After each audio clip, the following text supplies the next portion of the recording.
Welcome to the inaugural episode of American WASP, where we all agree you don't get change in America by asking nicely. I am your host, Deter McBusiness, New England's favorite White Anglo Saxon Protestant living in Southern California. The purpose of American WASP is to explain the social values and political views of the most powerful tribe in American history. So let's start this very first episode by answering the obvious questions. What is a WASP, and why should you care? Imagine, if you can, an anthropologic mosaic featuring panels for every major American tribe you can think of and their related subgroups. African Americans, Asian Americans, Mexican Americans, every kind of immigrant. Muslims, Jews, Roman Catholics, Irish Catholics, the LGBTQ plus communities. The list goes on. The least community-oriented tribe on that mosaic is without question the White Anglo Saxon Protestant. If America represents the emergence of individualism in human history, as so many historians agree that it does, we WASPs are the best Americans because we WASPs epitomize American individualism. Or at least we'd like to think we do. What you'll soon find out is that that obsession with individualism derives from WASPs failing more than any other American tribe at the social art of empathy. The main reason why WASPs struggle so much with empathy is what you already know about them. We are, the most privileged and powerful tribe in American society.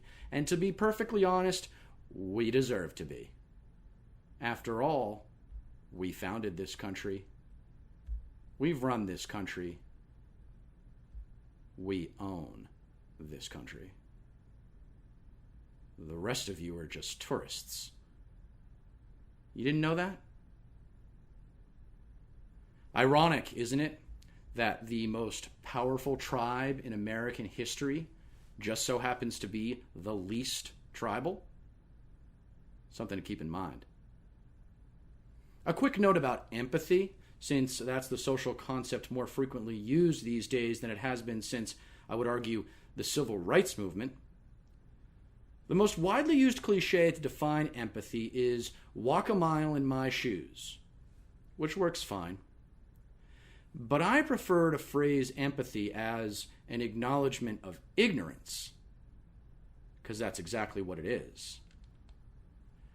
I have no idea what it's like to be you, just like you have no idea what it's like to be me. The reason I have no idea what it's like to be you and you have no idea what it's like to be me is that we are all prisoners of our own personal experience. That is what I like to call a Deter Decree.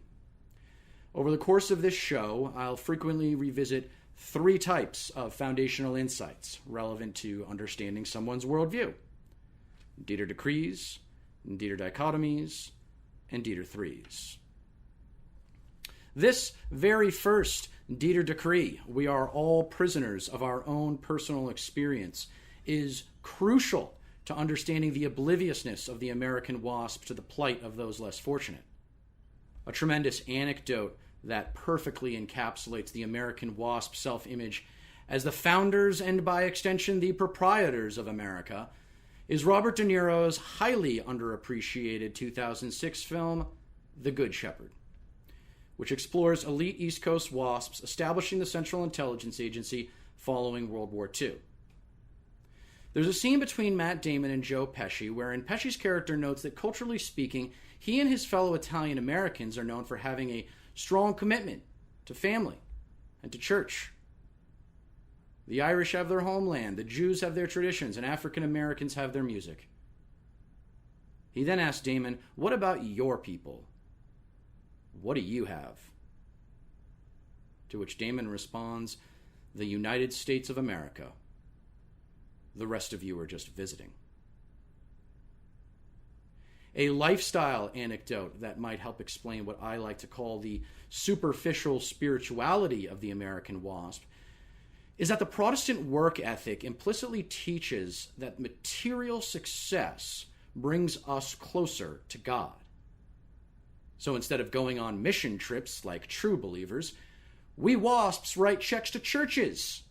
Then before we chow down on some lobster, pray for all of the people getting screwed over by unregulated capitalistic globalism so we can enjoy more guilt-free time at our summer house.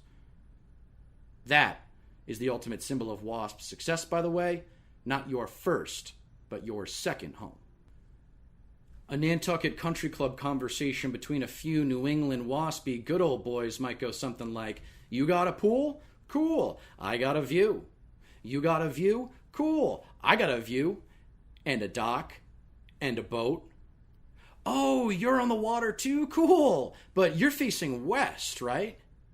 Because only an idiot would buy waterfront property that doesn't get the sunset." At this point, I should probably acknowledge that I'm describing a pretty specific type of American WASP, and it's because this is the version of the subculture with which I happen to be the most familiar. I'll get into other sub-demographics, most notably the Southern Evangelical WASP, soon enough, but for now, I'm talking about the ruling class of America, the elite East Coast male country club WASPs that essentially run the nation, whether it be through direct political power or corporate political power. As you'll come to see in future episodes, the Southern Evangelical WASPs are merely manipulated by these country club WASPs to serve their one-percenter in corporate political interests. The great tragedy of the American right. For WASPs with money, because they had satisfied their need to succeed, their new interest becomes the pursuit of perfection, or more specifically, the pursuit of the appearance of perfection.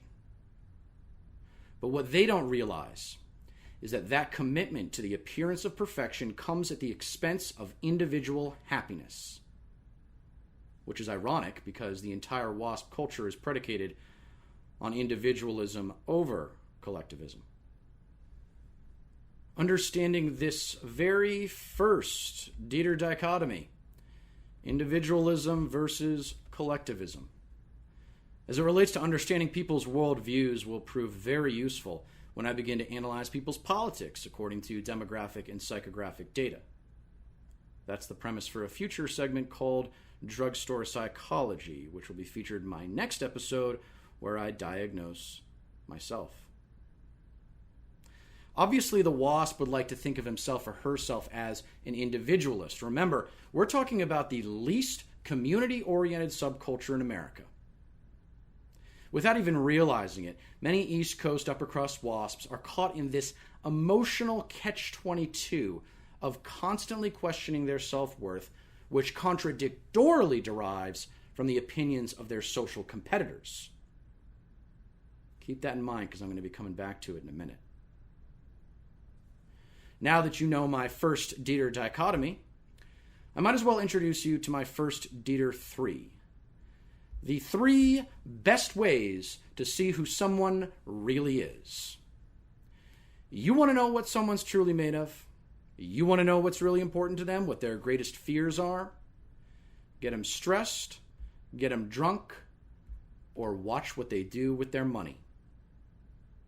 Since witnessing the effects of stress and alcohol require a certain level of proximity to the individual, and since the type of WASP we're currently discussing is defined by his wealth anyway, money is the most natural choice of criteria we can use to evaluate the collective conscience of elite East Coast WASPs.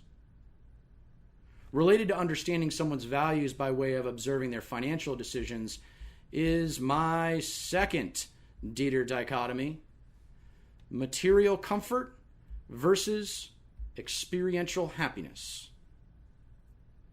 WASP success is somewhat experiential. Where did you go skiing last Christmas? But predominantly material. The self-made WASP, who didn't inherit his wealth, works to accrue possessions to prove to himself and his brethren that he is successful.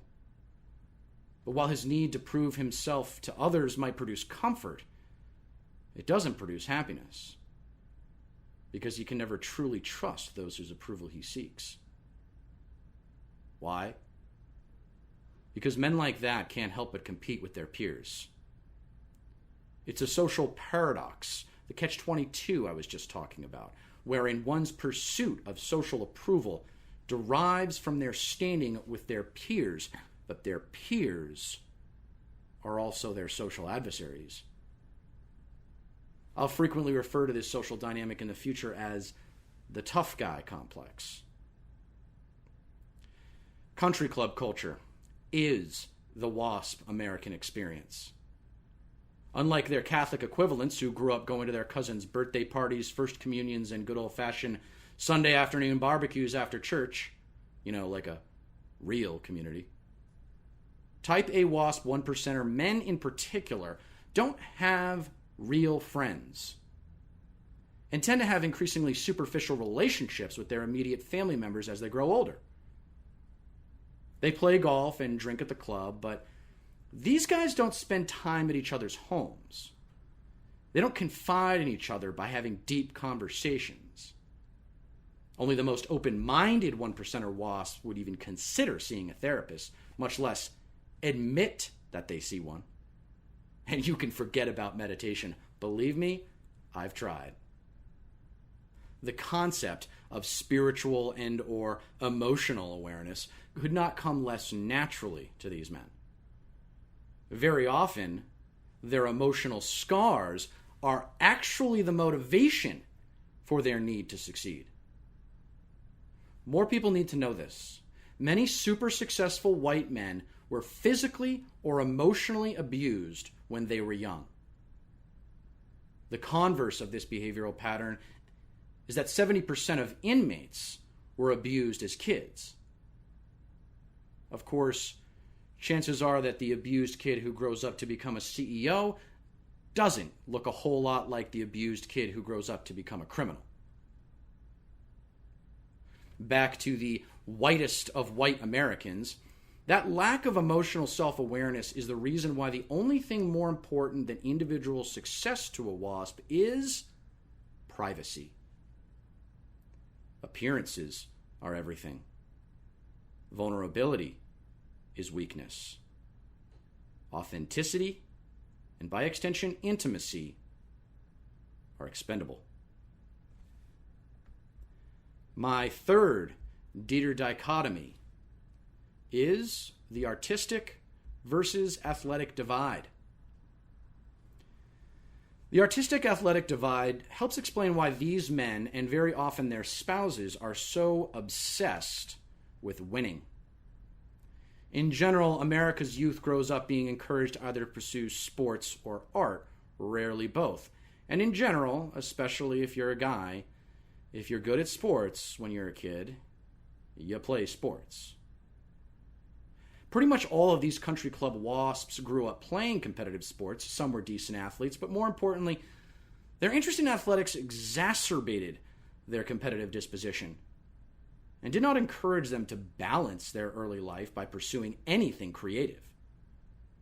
And as you will see over the course of this show, if you don't already know, creativity is the domain of empathy. The East Coast elite WASP is too busy competing to appreciate that self-reflection is the vehicle of self-determinism. Put more simply, successful WASPs are less likely than any category of human being to reflect on their approach to life because they experience years of people around them reinforcing the idea that their worldview is the best worldview because that worldview produced material success. They're white-collar wannabe gangsters like the D-bags you saw play golf with Tony Soprano in the series' 10th episode, A Hit is a Hit. I'll be doing a series on the Sopranos this fall, by the way. If you don't remember, the club members pretend to seriously consider sponsoring Tony for membership to their club so they can ask him all kinds of questions about his gangster life over the course of the round. But they're completely unwilling to share with him anything about an investment opportunity that comes up in the conversation later.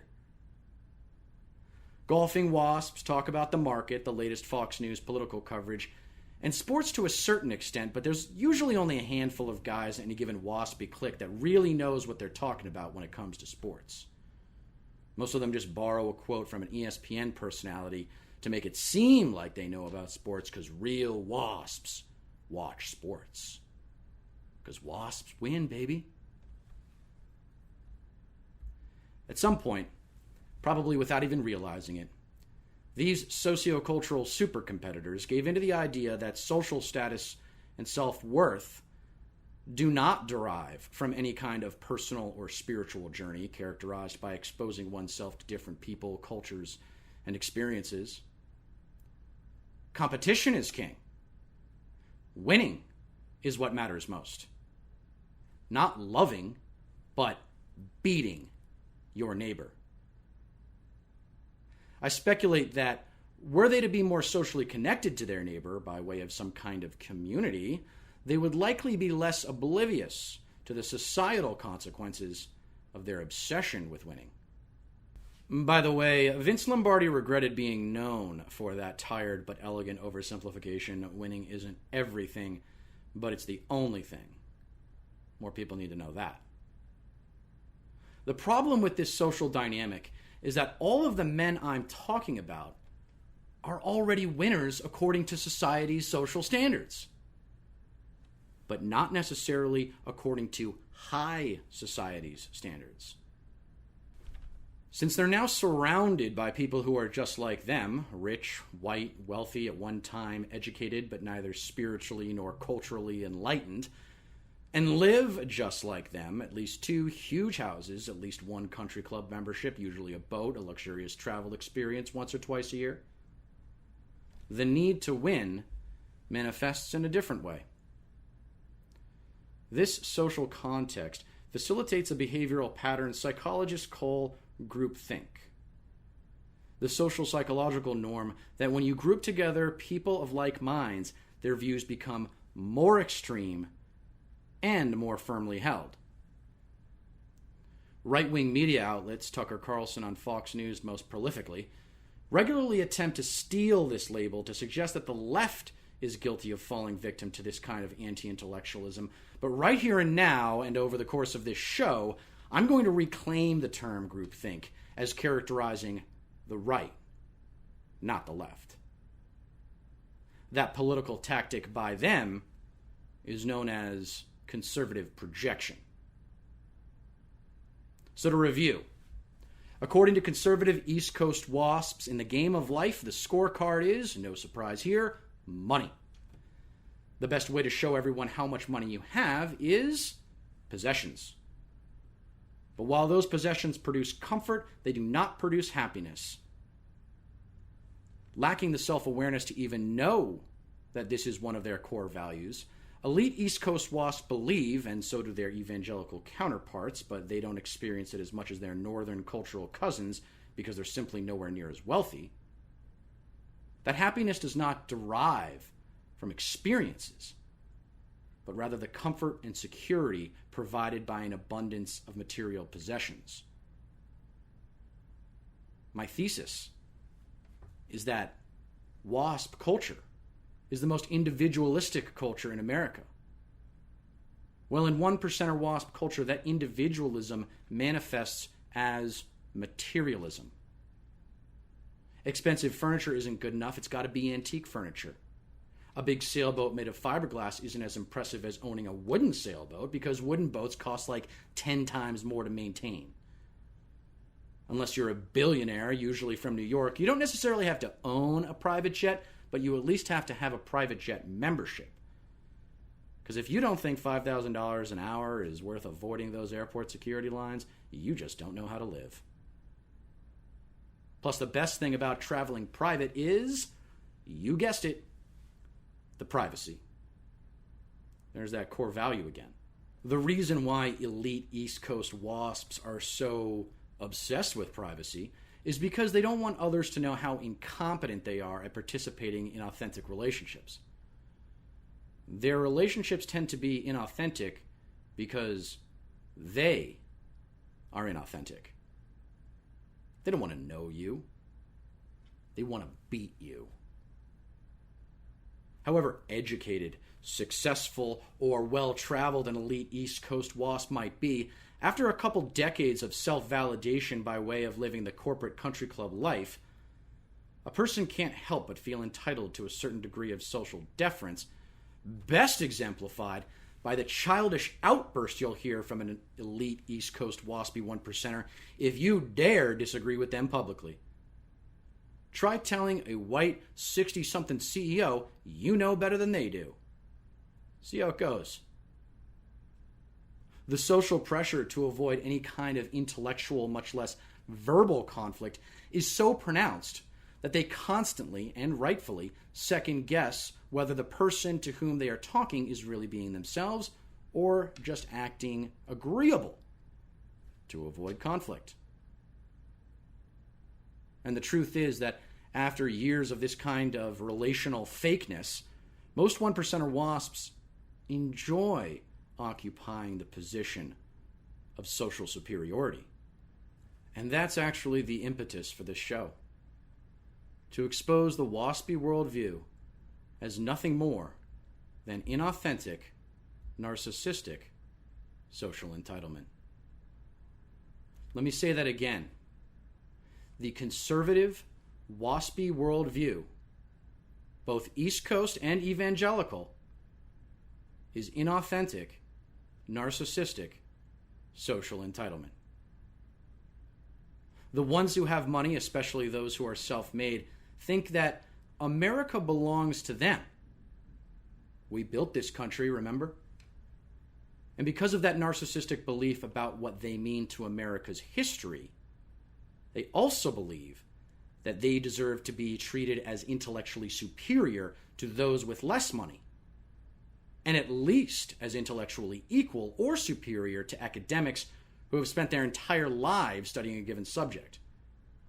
Climate change, for example. They are neither enlightened nor worldly. They are decidedly ignorant because they are trapped in a social bubble of their own making, a social bubble of groupthink, which constricts their ability to see the ugly truths of the world at large. This is my empathy for them. And the emotional avenue for that empathy is forgiveness. More on that in the next episode. Partly to maintain my own sanity because I have a couple WASPs like the ones I'm describing in my life that are very important to me, I need to believe that most of these WASPs are not intentionally malicious people, but merely overgrown children who don't know any better. Underdeveloped human beings that, for whatever reason, either never received those crucial educational or experiential opportunities to transcend the ignorance of their upbringing, or they simply didn't take advantage of them when they arrived. This is my second Deter Decree. Just because someone looks like an adult doesn't mean they are one. However legitimate that explanation for their limited worldview might be, their effect on our society is far too great to concern myself with any kind of excuse for their selfishness. For the past 40 years of them taking so much for themselves and leaving so little for everyone else. I don't care if they didn't or don't know any better. The ugly truth is that their beliefs have hurt America far more than they have helped her. Concerning ourselves with their feelings is nothing more than a distraction that hinders tremendously the ability of the educated and enlightened members of society from forcing these detractors out of the way of progress.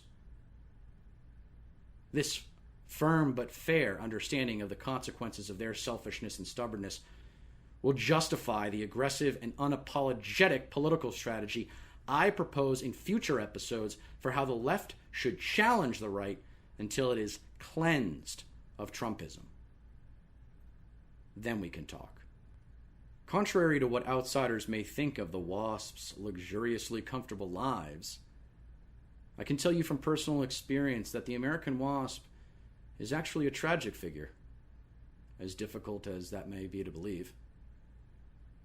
The fierce combination of blind faith Christianity and blind faith capitalism has not produced a tribe of happy people who look back on their lives with a sense of satisfaction. More often than not, elite WASPs in particular spend most of the second half of their life complaining about the most mundane minutiae most of us wouldn't think twice about. The mail comes too late. The neighbors play their music too loud. The news is too negative. But all that complaining is nothing more than a social smokescreen to hide their internal dissatisfaction with life. Their sadness. The net result of living a fear-driven life. By the time they reach the age of reflection, say 70, it's almost impossible for them to be truly happy because they've forgotten what true happiness is, if they ever knew. By that point, they've spent too much time and money pursuing possessions rather than experiences that they're just not very interesting people. They're boring. They're not real. They're fake. They're not remotely creative. They're annoyingly competitive. They're not worldly because worldliness, just like creativity, requires empathy.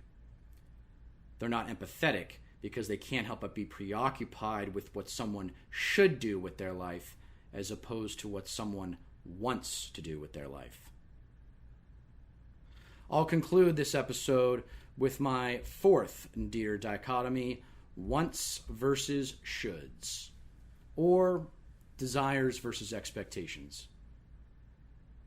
My examination of WASP culture will demonstrate that the WASP worldview is the foundational culture of American conservatism. You'll soon learn that the conservatives' resentment for liberals does not derive as much from ideological differences as much as it does from conservatives' jealousy that liberals live freer lives than they do. Republicans like to promote themselves as the party of freedom. The left is where true freedom lives. Conservatives envy liberals' unapologetic pursuit of what they want rather than what society tells them they should want. We entertain, they complain. We party, they pray. We engage in relationships with people that are different from us. They actively avoid people that are different from them. We don't allow blind faith patriotism to discourage us from criticizing America. Their criticisms of America are directed at those that aren't native-born white Christians. Thank you for your attention on this very first episode. My hope is that this show will articulate a socio-political ideology from which the left can derive more effective rhetorical tools to help progressives win elections, rather than Republicans and neoliberal corporate Democrats. As mentioned earlier, the next episode will introduce a segment called Drugstore Psychology, where I evaluate people's personalities and attempt to explain why they are the way they are according to demographic and psychographic data. The first edition of that segment will feature myself focusing on the evolution of my own politics to establish my credibility as an authority on WASP culture, which, by extension, informs modern-day conservatism, aka the Republican Party, aka the Trumplican Party. Another segment, War of Words, will discuss the connotations and denotations of particularly loaded words and cliches, such as blame, victim, politically correct, socialist, my right to an opinion, and my personal favorite, let's agree to disagree. You'll quickly realize that this war of words is nothing more than a rhetorical war between inevitable change and the status quo. In a similar spirit, the blame game will be another segment wherein yours truly unapologetically assigns blame to certain luminaries and political factions for present-day problems. If you're interested in understanding how today's insane world came to be, a detailed examination of the last 40 years of American history will reveal that one demographic more than any other merits a majority of the blame for the current condition of our country. Check out that episode to find out who it is. I doubt you'll be surprised. Finally, in the liberal capitalist segments, I will counter all of my complaining by proposing solutions to both policy and political problems facing the progressive left, such as the Deter debt solution and Deter's 10 points of truth. I'll also eventually add a segment to the show called For the Love of Hollywood, where I defend the entertainment business by arguing that it is actually a reflection of society, not an influencer of it. If you haven't realized it by now, I am a diehard progressive. And I want to conclude my inaugural episode by acknowledging other progressive YouTubers because their work has inspired me to create this show. I strongly suggest that if you liked me enough to make it all the way to the end of this episode, you'll very likely find their content insightful as well. Kyle Kulinski, Sam Cedar, David Packman, The Progressive Voice, The Humanist Report, The Rational National, all do great work. None of them are perfect, and they would all freely admit that. They are all, however, very informed progressive thinkers and add tremendous value to left-wing political discourse. You'll find my show to be a little different from theirs. I'm going to focus on explaining conservative cognition to support an argument for a new macro-level left-wing political strategy. A lot of people out there might think they understand the right, and some accurately speculate as to why Trumplicans are the way they are. But the difference between them and me is, as you'll find out in the next episode, I actually know why WASPs are the way they are because I am one of them. Only because of some profound educational experiences early on in my life was I able to transcend their oh-so-tempting fear-driven worldview so I could see it for what it was. And not only reject it outright, but work to mitigate its effect on American society. Please like, share, subscribe, find me on Twitter, email me with questions and concerns you have about the world and what's going on and what you'd like me to talk about. Stay up to date on my videos, which will feature foundational long-form episodes like this, but more frequently I'll be offering comments on the day's current events, including this week's debate between Trump and Biden. Don't ever forget, you don't get change in America by asking nicely. Keep watching to find out why.